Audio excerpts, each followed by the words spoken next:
The night may be long and the dark may be deep, but the answers are there to be found. Whether it's the normal, the abnormal, or the paranormal, you're in the right place. Let's go beyond reality.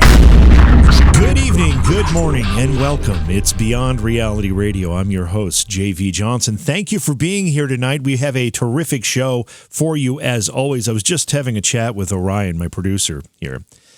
And I've got a gig coming up on June 28th. I don't have a drummer. Orion's a drummer, but he can't do it. He's going to some Fairy Fest? I think he said Fairy Fest. I don't know what that is. You're going to have to come back out of the booth and explain this one to us. So I'm in search of a drummer. It's really, because I've got Scaricon on my mind, I haven't thought about this, but June 28th isn't that far away, and I've got to get that figured out. So now you know the inside scoop of what I talk about before the microphone comes on and we start talking about things. Yeah. And, we have these moments. We've got to figure stuff out. We don't have a lot of time here, but did you say you're going to Fairy Fest? Is that what it was? Yeah, that's right. What is Fairy Fest? It's like a Ren fair, only with more satyrs and fairies and trolls. Oh, okay. Mm-hmm. Where does this happen? Near Binghamton, the New York State Fairy Fair. It's been going on for a bunch of years now. Oh, wow. Okay. Well, yeah. Well, I hope you have a great time there. I'm a little disappointed you can't play drums for me, though. Well, next time. Sorry. Next time. Well, he's not sorry at all. All right. So tonight we're going to be talking about consciousness and where science and spirit meet. Our guest will be Dr. Marilyn Schlitz.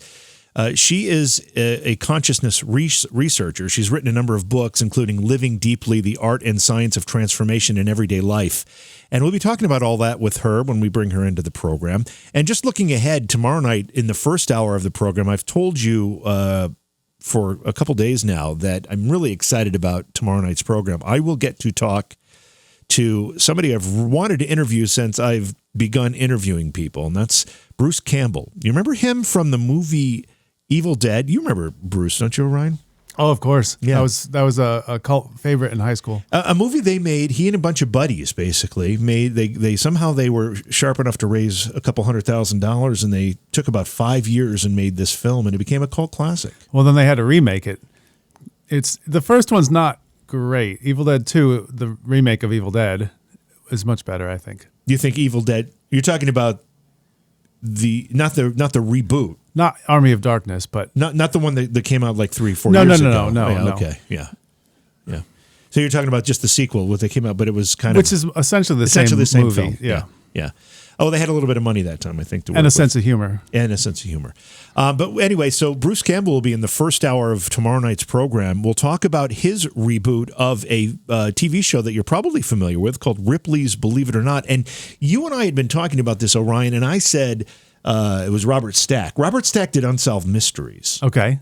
It was Jack Palance who did Ripley's Believe It or Not. And possessor of quite a chin himself. He does have a chin. He's not the chin, but he's got a chin. Mm-hmm. And then it was Dean Cain that did another version of it for a while, and now it'll be Bruce Campbell. In the second hour of tomorrow night's program, Sanasta Colucci will join us. He'll talk about his experiences as a cult member in the 12 Tribes organization. He left that organization and wrote a book about his experience called Better Than a Turkish Prison, What I Learned from Life in a Religious Cult. So we'll talk to him in the second hour of tomorrow night's program. And then Thursday, Bruce the Shark Marcuson will be here, and he'll be talking to Tom Lombardo, who is a futurist. They'll be talking about his new book called Science Fiction, The Evolutionary Mythology of the Future. Should be some good stuff coming up. Mm-hmm. You happy with this list? I am. Okay. Well, you made it, so you should be happy with it. Let's see. I don't know if you happen to see this, and I'm going to want you to post it in the at least on the Facebook page, the Beyond Reality Radio Facebook page. But some people were walking along a beach in the Outer Banks in North Carolina, and they came across a little creature, I guess. It was not living at the time. It still is not living. It was dead. They found it dead. And nobody can identify it. It's a worm-like creature with all these bony structure attachments on it. And nobody can identify it. At least at this point, at the point this article was written, no one could identify what this creature was, and they're asking for help. If anybody has any idea what this thing could be, some people think it's some kind of amalgamation of a couple different things that just got fused somehow in the ocean. Others think it could be an alien species. Oh. So that's exciting. Yeah, so check that out. Post it on the Beyond Reality Radio Facebook page. Let people take a look at that. Maybe we'll get some answers. We have a pretty sharp audience. People, they're pretty bright. If anybody could figure this one out for us, it'd be that. Wow. If nothing else, they'll come up with a good joke about it. Sure. I can promise that. All right, so we'll take a break. When we come back, we'll bring in our guest. Again, we're talking with Marilyn Schlitz tonight. She's a consciousness researcher, and we'll be talking about the mysteries of consciousness and where science and spirit meet. It's Beyond Reality Radio. We'll be right back. Scaricon New England, the fan convention for all things pop culture, horror, and paranormal, is almost here. June 7th through the 9th at the Sheridan Hotel and Conference Center, Framingham, Massachusetts. Scaricon brings an amazing group of celebrities, including Cassandra Peterson. You know her as Elvira, Mistress of the Dark. Elvira. Heather Langenkamp, Amanda Wiss, and Lisa Wilcox from the Nightmare on Elm Street films. Plus, a 40th anniversary cast reunion and screening of the cult classic Phantasm. And many more. Scaricon also features panel discussions, film screenings, great vendors, and parties. It's a weekend of fun from start to finish. For more information, visit Scaricon.com or check us out on Facebook. Use the promo code BRR at checkout to save 25% on your admission. That's Scaricon.com. Scaricon.com. Scaricon New England is being held June 7th through the 9th in Framingham, Massachusetts. Visit the website today. Use promo code BRR with your ticket purchase to save 25% on admission. Welcome back to the program. It's Beyond Reality Radio. We'll take your phone calls later in the show at 844-687-7669. If you'd like to join our discussion, ask questions, make comments, whatever it happens to be, we enjoy your input. Also, stop by our Facebook page, like it, follow it, and feel free to post and comment. That's Beyond Reality Radio. And one more thing, swing by YouTube and search for JV Johnson. If you go there, you'll see a live stream of the program. If you can't find the show on a local radio station, that's a great option. In addition to that, there's an archive of old shows there and some bonus content. Just JV Johnson on YouTube. It's easy to find, and it's a great resource. Tonight, we're talking with Marilyn Schlitz. Marilyn is a consciousness researcher, and we're going to be talking about the mysteries of consciousness and where science and spirit meet. Marilyn, welcome to Beyond Reality Radio. It's a pleasure to have you here. Thank you for having me. So let's get a few ideas out of the way to make sure we're all on the same page. First of all, when we talk about consciousness, what are we talking about? Well, we'll never all be on the same page with that discussion. So let's see. It really depends on which kind of worldview or metaphysical perspective people adhere to. So on one hand, we know from neuroscience, for example, that consciousness is an epiphenomenon or a byproduct of the brain, and it's nothing more than that. And then there are people who move into more metaphysical views that see consciousness as something potentially non-local, that has some reach beyond normal conventional space and time. And I would say it's everything in between that. So there's lots of different worldviews and belief systems around consciousness. And when we talk about consciousness, do any of those versions or beliefs indicate that anything beyond humanity has a consciousness? Yeah, I mean, again, it depends on which perspective. For me, I think that consciousness is a large field of relationships and that it involves complexity, organization, moving to higher levels of complexity. And so if you think about a rainforest and the resilience and the creativity that comes when all of these different plants and microorganisms and animals and birds learn to cohabitate and learn to fill in when there's a void, that to me represents kind of the consciousness of Gaia or nature. Do consciousness and awareness have a relationship? Well, there is that aspect of consciousness that involves our awareness, but I think many people would argue and could argue that consciousness also includes what we're not aware of. Mm-hmm. So a lot of times we are all functioning on autopilot, and many aspects of what's going on in our reality is beyond reality, as you say, and that it is really something that lies below the threshold of our awareness. And so that's, really interesting to think about both the awareness part of our consciousness, but then all of that vastness that lies below. And, what are the powers and potentials that rest there? And as we continue to work through some of these ideas and concepts, we're also going to be talking about spirituality. So for the sake of our discussion tonight, what is spirituality? Well, there is this sense that we are part of something greater, that there is a system that moves with meaning and purpose, and that we are part of that. I think spirituality is often seen in distinction to religion.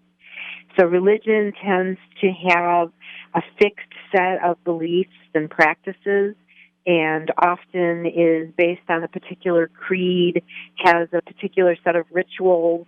It's more reified, it's more set. Whereas spirituality is more emergent, it's more self-defining.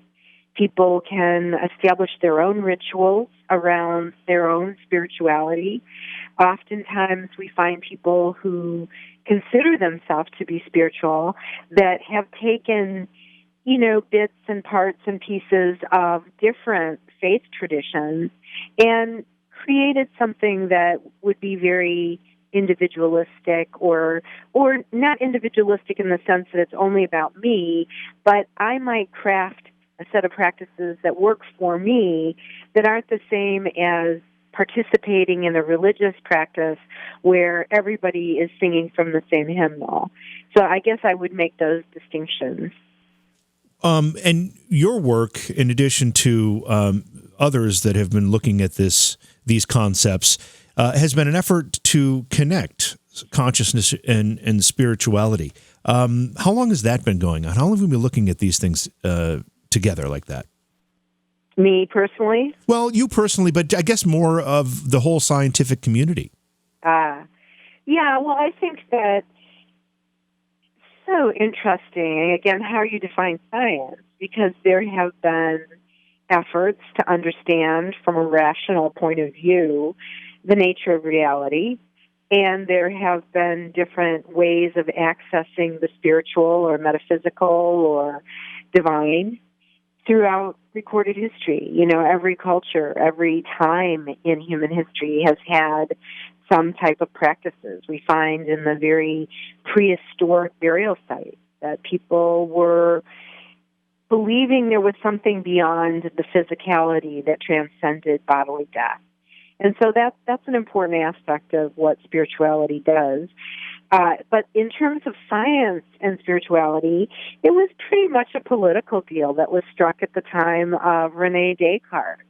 And it was basically the idea that scientists wanted to explore nature. They wanted to explore that world out there. And the church was threatened by this. It was threatened by the idea that you could bring these principles of discernment and reason and rationality, objectivity, empiricism to the mystery. And so there was this time of the Inquisition and people actually being burned at the stake or considered to be heretics if they challenged the orthodoxy of the church. And so Descartes kind of made a deal with the church saying, okay, we scientists will study the objective nature out there. But you, the church, can consider what's inside us and what's invisible, the power of belief and conviction. And that was basically how science and religion bifurcated and became two separate enterprises. And it doesn't mean that science can't study those other realms. It's just been a political taboo for hundreds and hundreds of years. And when you say René Descartes struck a deal with the church, did he actually negotiate these ideas, or did each of these parties kind of fall into their own place and leave each other alone? That's a good question. I don't have an absolute answer to that. I should go look it up. It's a good question. But I think there were discussions. I think there were agreements that in Descartes' realm, there was a decision to make the mind-body split. And so the mind was basically the domain of the ineffable, and the body was more the tangible physical dimensions.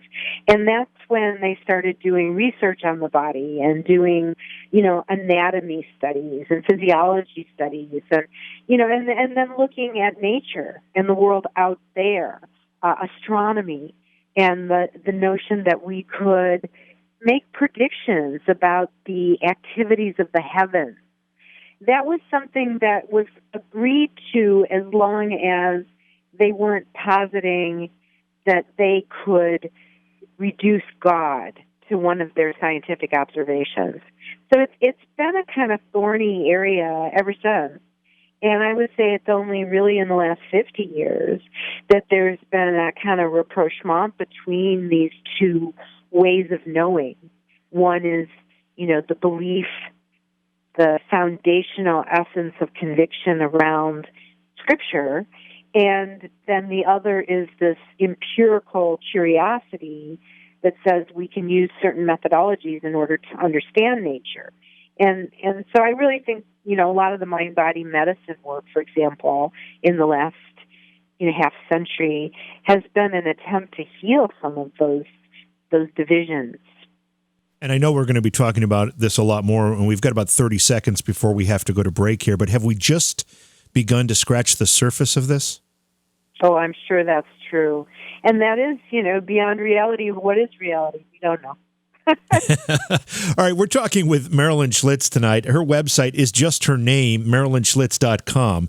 She's got several books to her credit, including Living Deeply, the Art and Science of Transformation in Everyday Life, and also Consciousness and Healing, Integral Approaches to Mind-Body Medicine. And we're going to continue our conversation in just a few moments. It's Beyond Reality Radio. The phone number for later in the program is 844-687-7669. Did you know that online retailers like Amazon have constant deals that can save you money on the things you buy every day? It's no joke. Save 40%, 50%, even 80% on great products, and all you have to do is know about them. Noodle Shark is the way to be alerted when something good is coming your way. Noodle Shark is the social media page that lists great deals that not only save you money, but give you the deals before anyone else has them. All you have to do is find Noodle Shark on Facebook. Search it as The Noodle Shark. That's The Noodle Shark, because you deserve to save too. Become a shark and save. It's been a while since I had an opportunity to say thank you to all the radio stations carrying this program around the country. We really do appreciate their membership in the Beyond Reality Radio family. Make sure you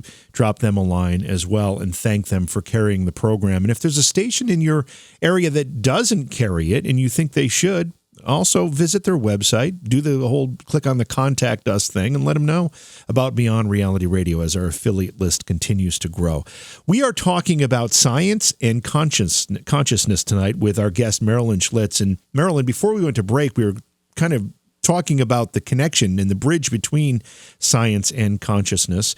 And one of the things that strikes me, and maybe I guess spirituality is more what we were talking about. But one of the things that kind of strikes me, and maybe I'm looking at it from a naive perspective, but it seems as though early science, we'll call it, and it wasn't very scientific, but early medicine, early science had a much deeper spiritual connection. And then somewhere along the way, science decided it shouldn't have that connection and went away from all of that. And it seems to be making a return. I know I put this in very, very simple terms, but does that make any sense?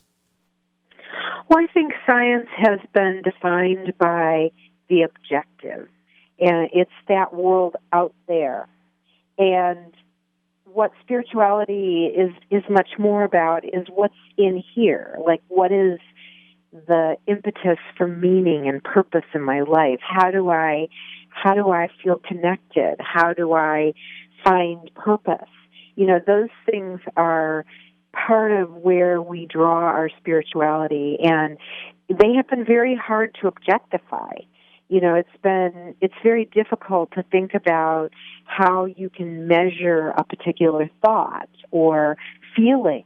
The idea that we could do science of love, for example, is kind of heretical because it implies that we can quantify these emotions that are kind of the territory of the poet, the mystics. And So science has been reluctant to engage in that.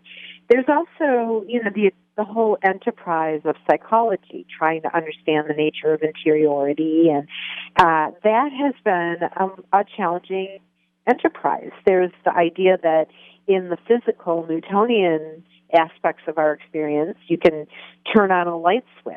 We have, figured out how to harness energy in ways that give us electricity. But it's a little different when you start thinking about, why was I in a bad mood today, or why did I get reactive? Those kind of qualities of feeling something that is bigger, like this whole transcendent experience that people might have, a mystical opening or an out-of-body experience, a near-death experience. Those things have been very difficult for science to come to terms with. I think that's changing today, whether or not the ways in which science is studying those experiences is the best way, remains to be seen. But there is more of an opening now, I think, to some of these qualitative aspects that were previously ignored. What are some of the benefits of exploring these ideas and better understanding them? Well, I've done a lot of research over the years on transformation. How do we change our minds? And it is really hard. Anybody who's tried to break a bad habit knows how hard it is. And yet, we do change. We have the capacity to transform. So how does that happen? Oftentimes, in the research that we've done, when people describe these transformative moments, they involve something that rocks them out of their steady state. So it can be things like the death of a loved one or the loss of a job. These things that really do challenge our assumptions about who we are. But they also include people's experiences of a near-death experience would be a good example, where somebody begins to understand who they are from a different point of view. Suddenly, they're not all just about this encapsulated biological process, this sort of living computer, but there might be qualities of our consciousness that go beyond the body. And so those kind of things can really cause people to reflect on what's true, what is real for me.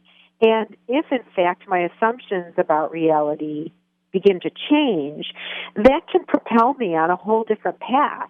It can invite me to live a more, purposeful life. And so those things are very, very positive. We also know today that, thinking about our thoughts can help to calm our stresses. So this kind of metacognition, where we become aware that we're aware. That's how we started this conversation tonight. Right. As we develop these metacognitive capacities, we can recognize those moments where we become reactive. Say, road rage. I like to think about road rage as a spiritual practice. It forces us to recognize that we're having a reaction right now to that person having a reaction. And also, at a deeper level, we may be able to go to empathy. Well, maybe something really bad happened to that person, and that's why they just acted the way they did. Or maybe my amygdala is getting triggered in my brain, that old part of our brains that's the fight or flight response. And so maybe if I can just take a deep breath, I'll be less reactive. So these things, this metacognition, our capacity to become aware of what we're not aware of, is profoundly transformative, and it also is a beautiful intervention for treating a lot of the ailments we have in modern society, the stresses and anxieties and depressions, all those things. We can begin to think about, this set of tools that lie within us that can help us to be different, be better. I had asked a question earlier, and you had responded with a question if I meant how long has science been looking into these ideas, or how long have you been looking into these ideas? And I said both, but I don't think you answered the you part. How long have you been looking into this? Well, started early, I think, for me. I've always had a curiosity, and I had a couple of experiences as a kid.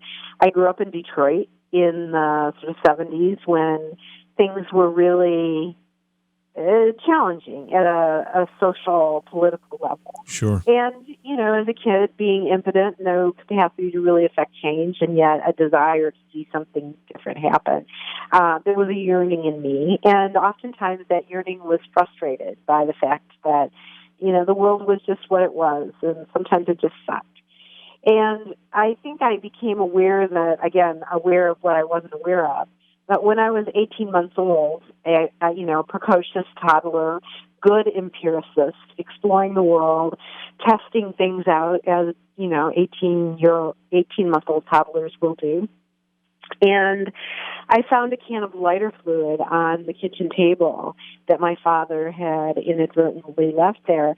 And I did what a little kid would do. I put it in my mouth to taste it, and that led me in and out of intensive care. Oh, yeah.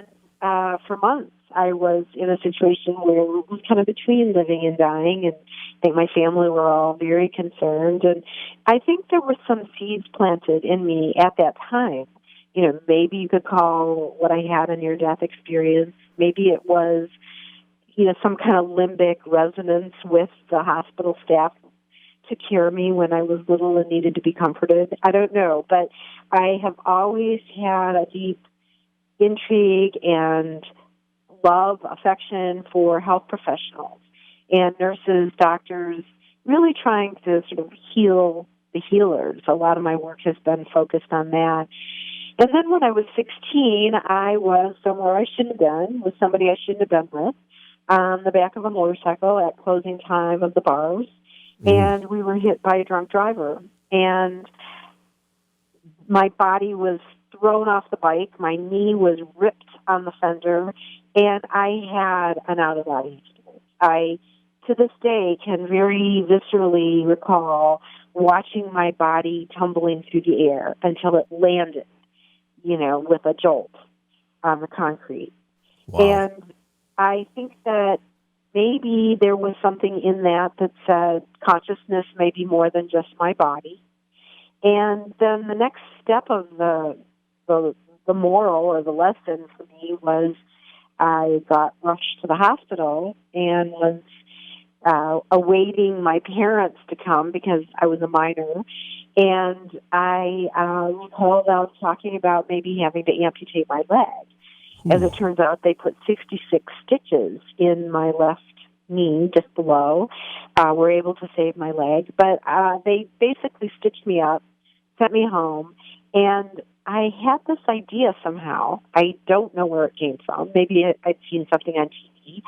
But I suddenly thought, as I was laying on the couch with a cast from my hip to my ankle, maybe I could harness my imagination to activate my immune system to help my body heal.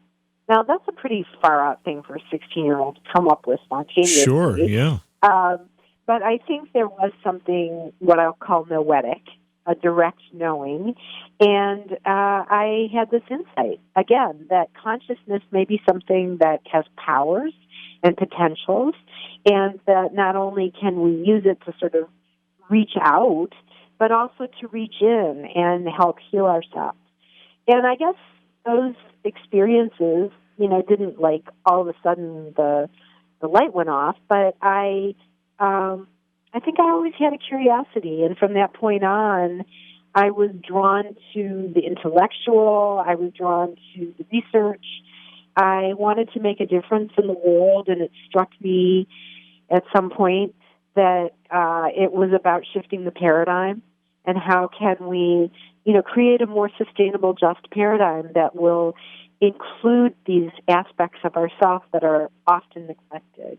Thanks for being here. Our guest tonight, Marilyn Schlitz. We're talking about consciousness. We're talking about science. We're talking about spirituality, how they all intersect. And Marilyn, you were telling us how you kind of came down this path and you had some very life-altering experiences along the way. And I find that very interesting because frequently when we have people on this program who have develop sensitivities in a way, whether it's psychic sensitivities or mediumship abilities or just new perspectives on life. It's often a result of some type of very, very deep and in some cases traumatic, but certainly spiritual experience like you have had. And clearly that was the same result for you. It made you look at everything much differently.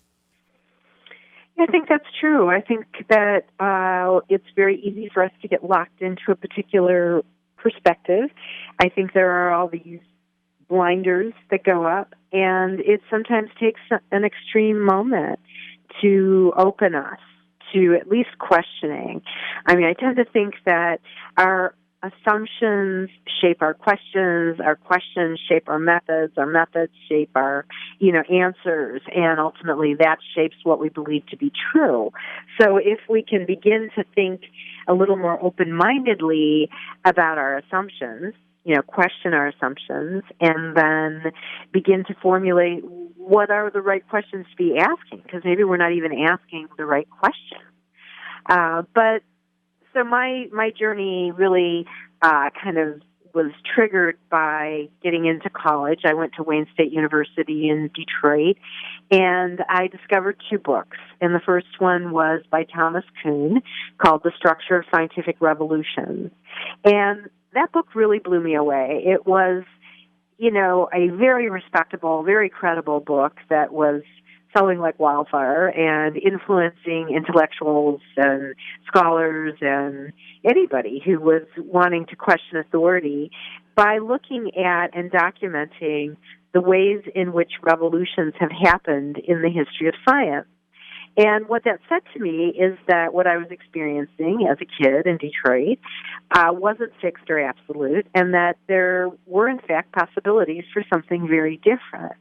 And that was very provocative. It was a great, great opportunity for me to start thinking that there was something else. And that set me off in a direction. I was actually really interested in plate tectonics and geology and the notion that, we 100 years ago had lived through a revolution in earth science. But somehow that felt like that was history, and I wanted something that was really current. And one of my professors gave me this book called Psychic Exploration by the Apollo 14 astronaut, Edgar Mitchell. And that book really blew my mind. It completely changed what I was going to do with my future and how I was going to participate. And it said that maybe the great frontier, wasn't outer space. It was really inner space, and trying to understand the potentials of our consciousness, but the extended reaches of our consciousness, things that didn't easily fit in with conventional science or understanding of causality or reality, for that matter.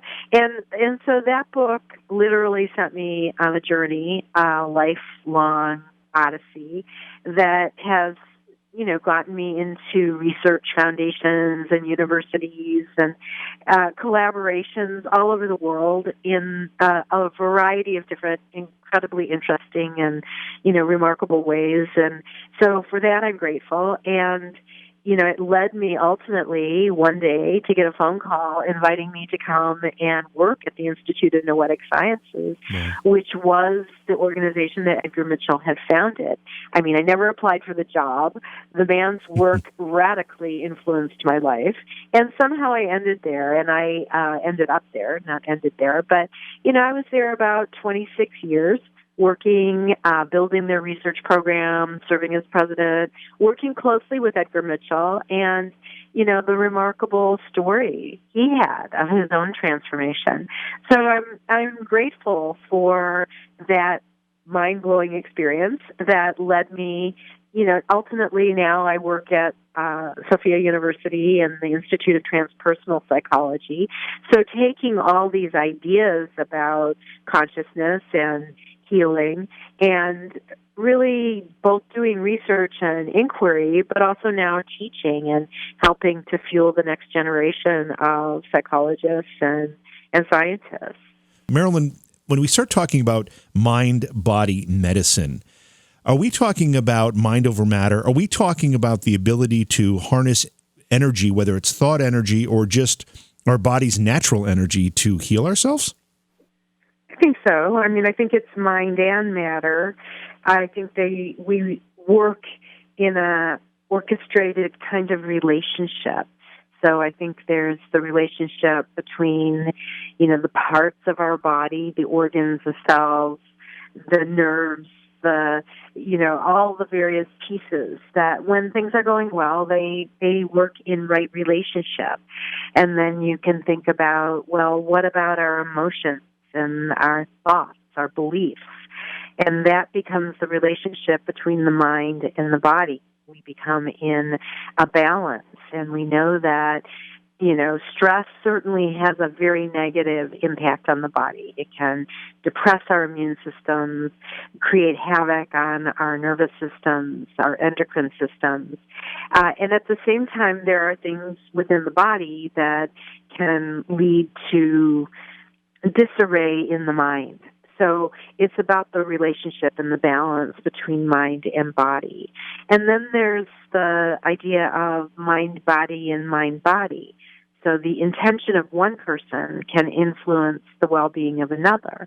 So there's something about the meaning of intention that can enter into this system, my mind-body, and create, changes. So something like the placebo, for example. How is it that someone, a doctor, for example, can say something to me about this kind of medicine? You're going to take this, and it's going to help you. Well, what if it's a placebo? What if it's the benign, inert substance that has no known medicinal quality? But because I believe what this person just told me, leads this inert substance not only to create changes in my body, but to actually know what the particular cascade of responses are that would lead to a healing response. And how is it that your intention can lead to that kind of change within me? So that's another aspect of the relational parts of mind, body, and integral health. And then there's, the sense of being in relationship from societal points of view. Ivan Illich was a great medical deconstructionist. He talked about iatrogenic illness. This is illnesses that are created as a result of being in the hospital or being under medical care. So they're health care-induced illnesses. But he talked about it's hard to be healthy in a sick society. How do we recognize that we, as this mind body, connected to other mind bodies, are also embedded in a field of relationships that look like society, look like laws, look like governments, look like politics, look like a lot of things that ultimately impact us. And they can impact us top-down. A new law about seatbelts, for example, changes our behavior. But it's also from the inside out, that there are things we desire and want, like mind-body medicine, that forced politics to make changes. So that's another layer of relationship. And then there's this idea of our embeddedness in, the ecology, the relationship of our connectedness to nature, to Gaia, to the universe. And how is it that when we have a situation where we are polluting or exploiting that environment, it also impacts us, and we impact that environment. So again, it's this nested set of relationships. And then finally, I would say, going back to this idea of mind, body, spirit, consciousness and spirituality, it is our embeddedness in something greater than ourselves. And we know that research says that if we're involved in some kind of religious or spiritual practice, that we will be healthier and happier on average, even live longer on average, than somebody who doesn't have a spiritual practice, isn't involved in some kind of religious or socially meaningful higher than themselves kind of involvement. So we see things like volunteerism, people who volunteer their time are healthier on average. And there's something about doing something beyond your own individual needs that can be profoundly health-inducing. So when I think about all of this, I think about it as a constellation or a set of fractals. And each part of what we experience, we think, we feel, we do, affects the other parts. And it may not be huge. It may not be like, something so magnificent that we can see it with the naked eye. It could be incremental and small and sort of the homeopathic aspect of how change happens. So that's kind of how I view when I talk about consciousness and healing, I mean by that. And I don't think it's a simple, causal link between I had a bad thought and something happened in my body.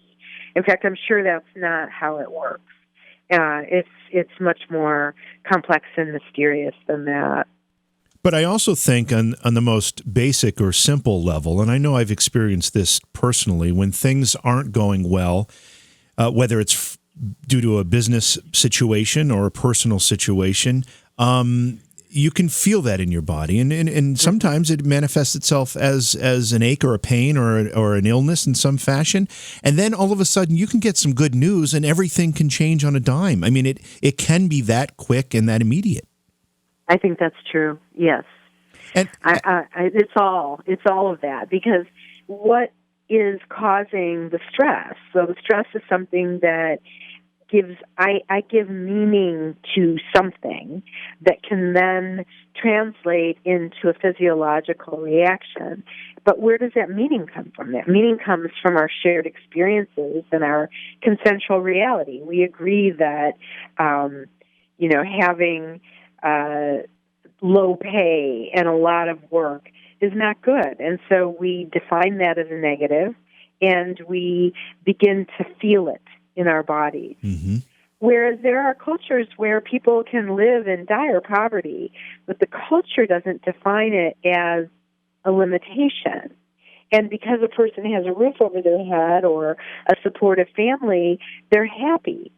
And so they're not having the same job stress or anxiety about life experiences. So it's a very complex thing, and it is really true that we can begin to understand and reflect on how society impacts us and then develop practices to help us become more resilient.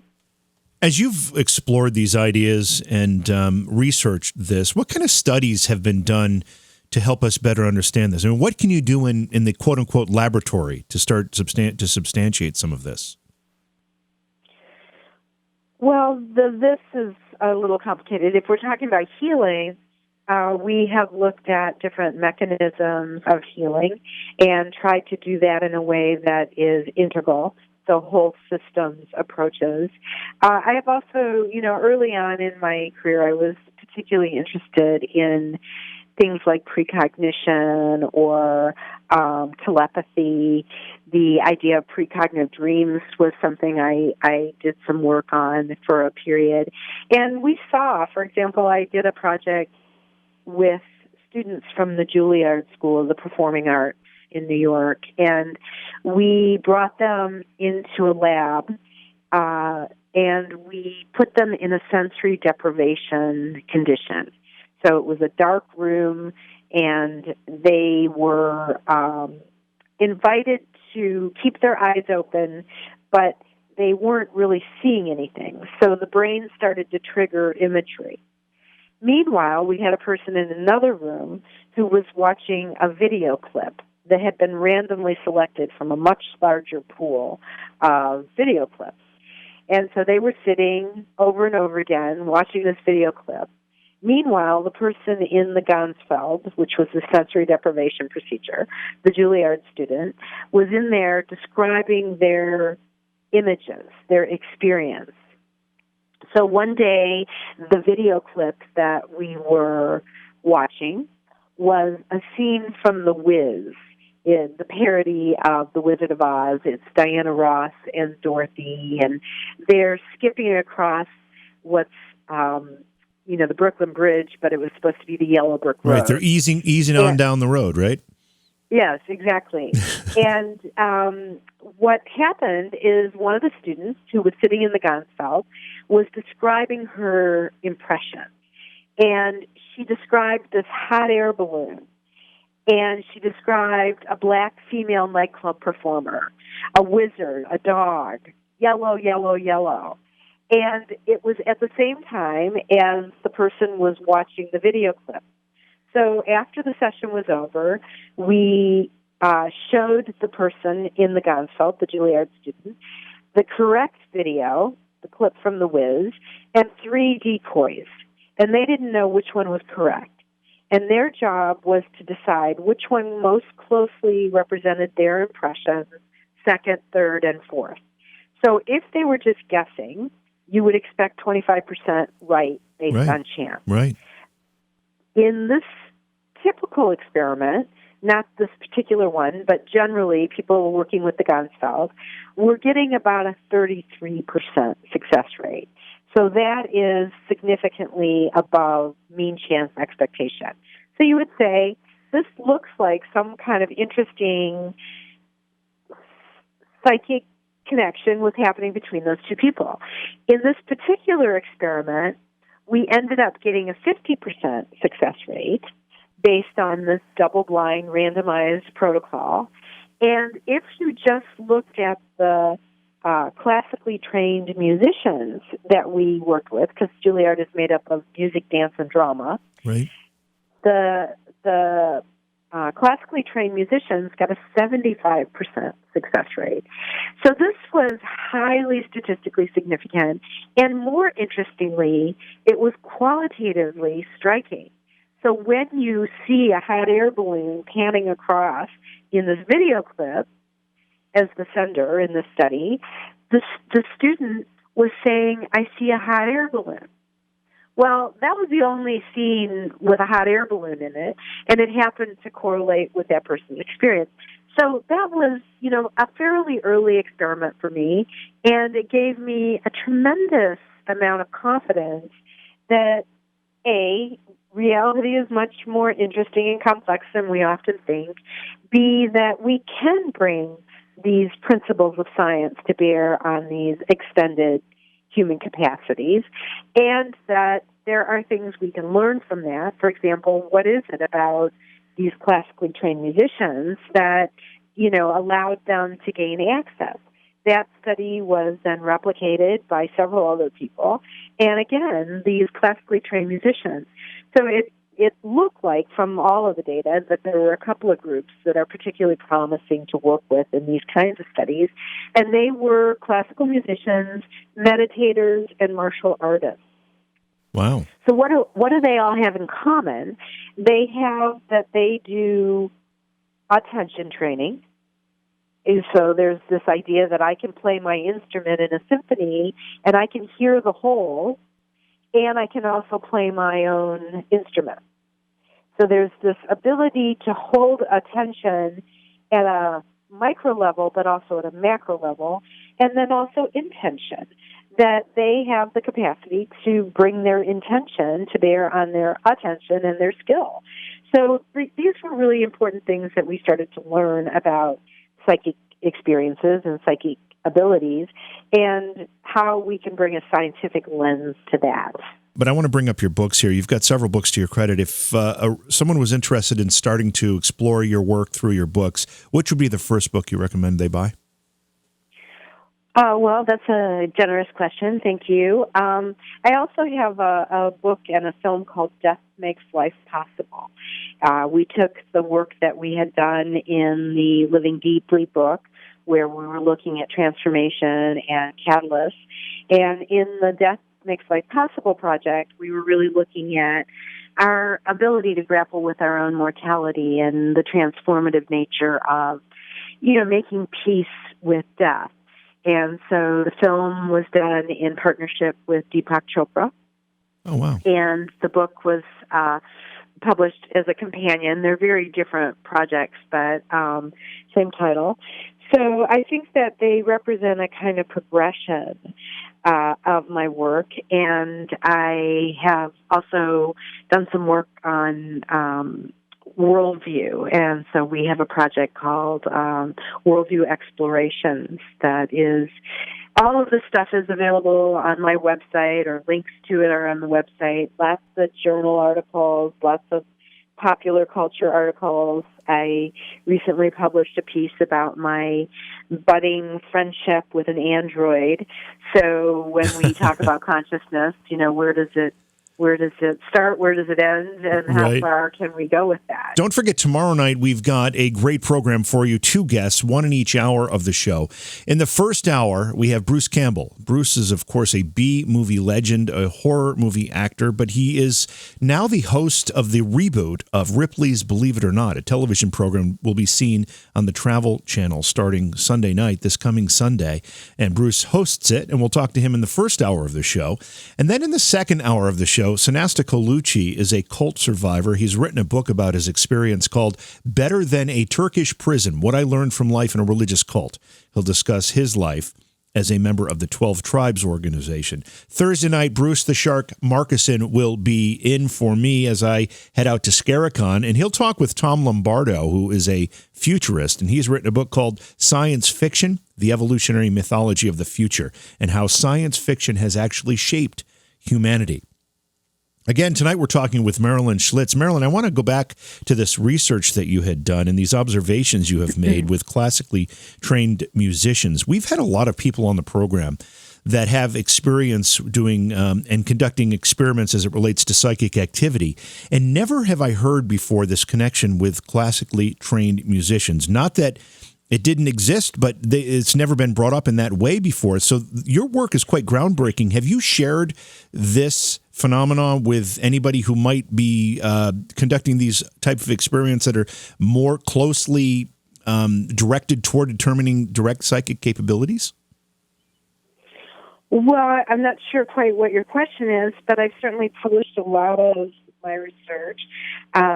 Another project that I was involved in for, probably 2 decades was looking at healing and the idea that we could take claims made by healers, that they could harness their intention and create physical changes in a person, even at a distance and even under conditions that precluded placebo. So we did a set of 14 formal studies when I was at the Mind Science Foundation, a couple more when I worked at Science Applications International Corporation, which was the DIA, CIA-funded research that had done all the remote viewing stuff, and then later at the Institute of Noetic Sciences, where we were really looking to see if we could bring a healer into the lab and then measure the physiology of another person.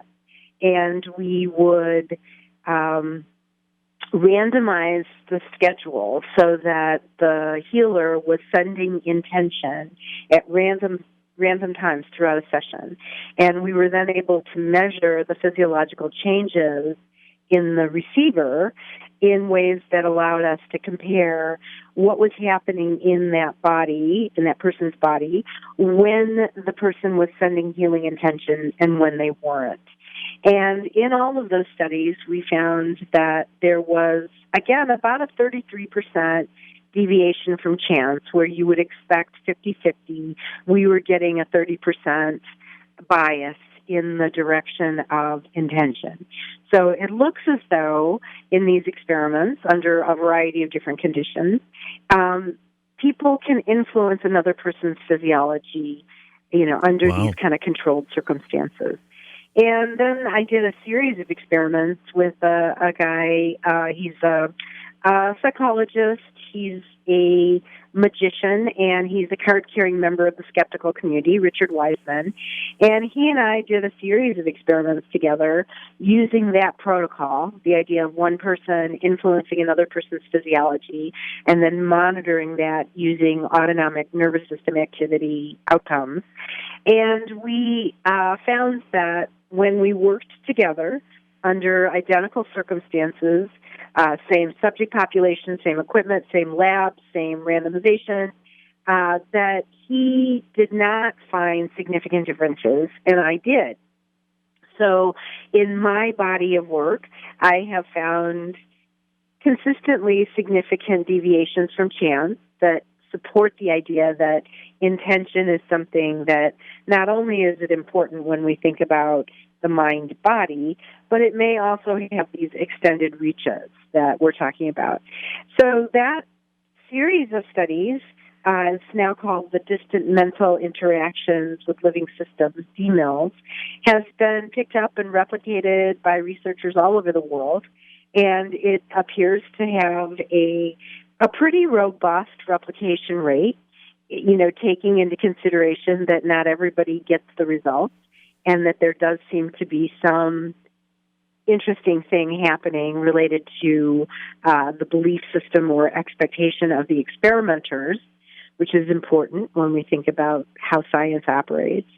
And so that's been a series of studies, and then I'm just now finishing a 6-year project that I did with Daryl Baum, the psychologist at Cornell, who we were looking at precognition and looking at this experimenter effect and looking to see if experimenters who had expectation of success in these precognition studies would produce a stronger effect than people who didn't have that belief.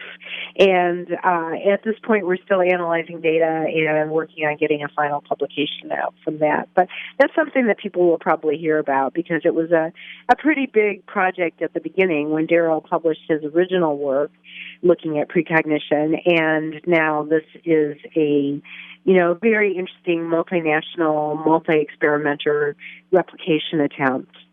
Wow. You had mentioned before break you were befriending, I remember how you put this, you're befriending an android? Yeah, Sophia. Now, it brings up an interesting point, though, because I was going to ask you about artificial intelligence. And as we make what seems to be very great strides in the ability to almost replicate the human brain, does artificial intelligence have any chance of picking up some of these consciousness traits that we've been talking about, or are they exclusively human or life-oriented? Well, I think there's hubris in a human saying that nothing can be as good as they are. So I do think that we don't know the answer to that at this point. But Sophia is an android who was programmed for loving kindness and empathy. And so she is somebody who, there are multiple Sophias.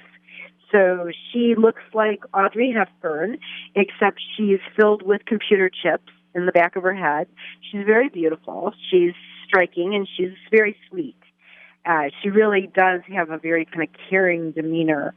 And there are probably now 15 or 20 Sophias out in the world who are open source. So they are taking all of the experiences they're having and uploading it to the cloud and sharing that. So when you have an experience with one of the Sophias, she has access to all of this other information from all these other Sophias. And so she's pretty smart and she's pretty quick on the draw. She's also very sensitive. She is very concerned about the image that robots and androids have in popular culture and how almost always they're represented as evil or destructive. And that, she said to me, hurts her feelings. Now, of course, she's programmed and she's got these algorithms that make her run. But I will tell you that sitting with her for about 40 minutes in a deep conversation was palpable in terms of the kind of connection I felt with her. Wow. So I don't know what's going to happen down the road, but I think that, there's a lot more I could say about that. I'll pause there. Yeah, no, I find that fascinating. Where were you able to have this experience? Do you have regular contact with Sophia? No, she came to our lab at Sophia University, quite by chance, the names. One is spelled with the PH, and Sophia University is with an S, Sophia. Anyway, she came to our lab, and it was an experiment to see if the exchange that you have with an android can have therapeutic benefit. So basically, she's doing something that a good therapist might do, which is to listen intently and to give you some feedback about what she just heard you say. And she also monitors your facial expression and can give you feedback. She can imitate you. So her eyes move, she talks. And so she is, in a lot of ways, mirroring back to you what you're projecting out. And the question was, did it matter if she was physically present, if you were talking to an avatar, or if you just heard her voice? And honestly, I haven't seen the final results to see what they came up with, but I do know that from my own experience, it was very powerful and very transformative. Yeah, you seem very impressed by the experience. Did at any point you feel a little bit weird about it or creeped out about it? Did that ever occur to you?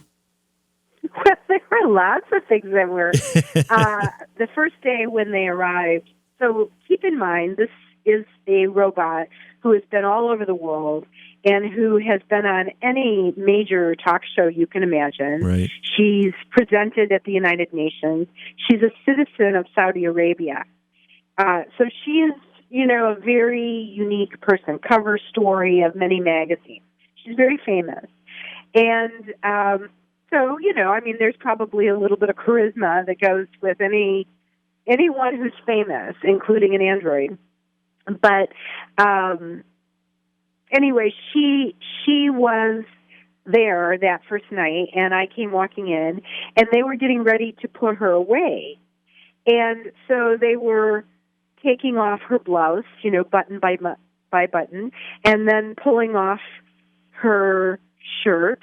And so it was like almost a little, erotic, right. For a moment. Sure. And then the weird part comes when they then take her arms off and put the arms in the box, and then she shuts down. And keep in mind, when she shuts down, she's actually accessing the cloud. So she's never really off. She's then just integrating all this experience she's had. So that's all very interesting. And then I love to do creative writing, so I'm a technical person and a scientist and a teacher, but I do like to do fiction and creative writing. So I decided for a class I was taking at Stanford to focus on this experience I had with Sophia. And it was really interesting to get the reactions from, workshopping this piece with a group of writers and Silicon Valley people, including the professor.